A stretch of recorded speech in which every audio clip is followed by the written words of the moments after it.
Hi, this is Dave Cross. Just wanted to give you a few suggestions of some of the many ways you can use my textures and backgrounds here from the onOne marketplace.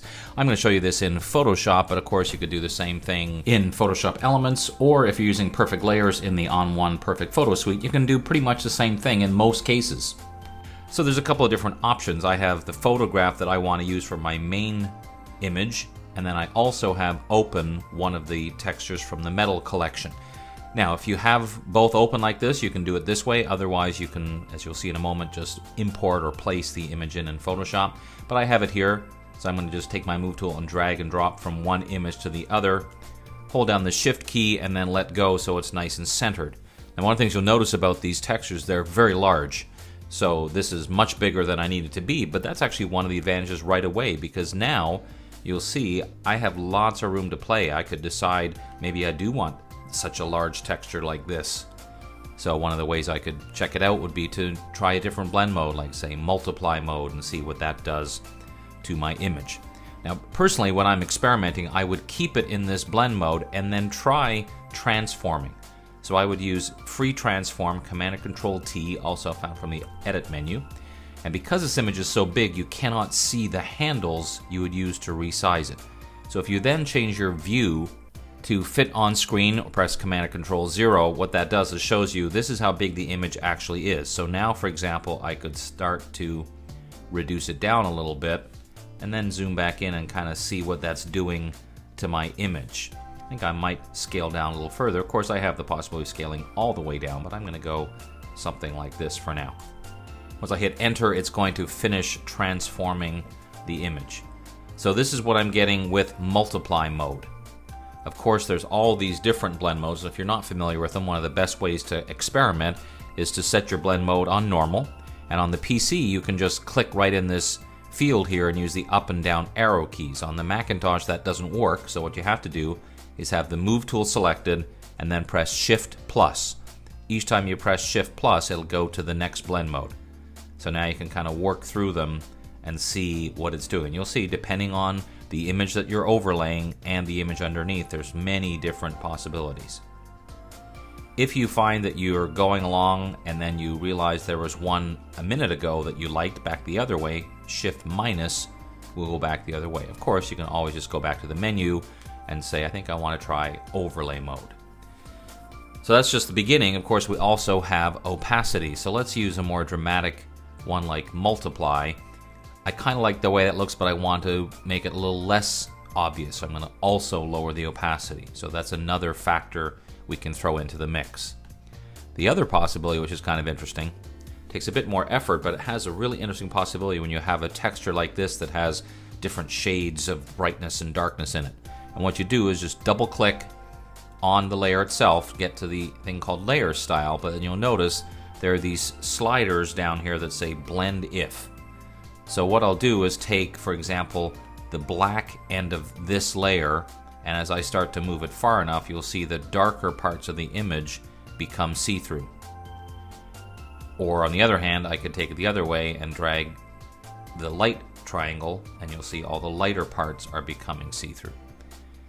This, by the way, is only an option in Photoshop CS5, not in Photoshop Elements. Or I could take the underlying layer and start to make it kind of push through the image. So all of these are just different options, and I'm not suggesting there's any right or wrong way. The whole point of this is just to try it and see. One of the interesting options that you have when you're inside this dialog box is, let's just say that I move this triangle and said I kind of like it, but let's see what it also would look like if now I was in multiply mode, having changed it.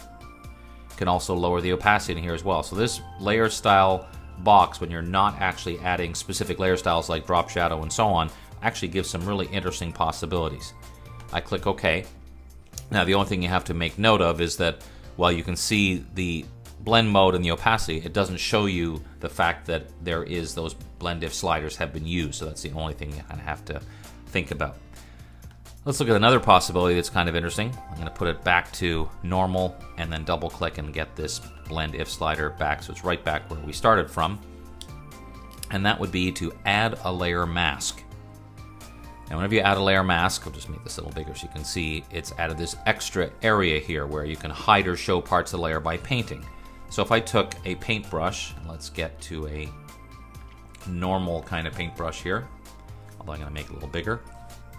Wherever I paint with black, I'll be hiding those parts of the layer, and this is a sort of a manual way of trying to blend in. And what I often do is do my overall painting to get started, and then once again change the blend mode to something, whatever it might be, and then I can kind of see what I'm doing and do some further painting. Where it gets kind of interesting though is this layer mask really just works this way. Black hides stuff, white shows, and gray is somewhere in the middle. So if I temporarily put this back to white again, the other option just to randomize things would be to use a filter like render clouds. And I'm rendering it to the layer mask, which means my overlay texture is being hidden and shown in different ways. And if I then press Command or Control F, each time I do, I'm getting a very different result. And once again, I could still now try a blend mode on top of that to get a more subtle look or something more complicated. Now at the very beginning I mentioned that you can do this by just dragging one image on top of the other. If you're using Photoshop, the other option is to do this. Go to Mini Bridge, and then you can just drag and drop the image from Mini Bridge on top of your main photograph. That has one specific advantage that's really nice, and that is when you drag and drop or use the File Place command, a couple things happen. First of all, it automatically scales it to fit, so if you know you want it to be the exact same size as your image, it does that right away. So I hit Enter to tell it I'm finished, and it will finish placing and sizing it to the right size.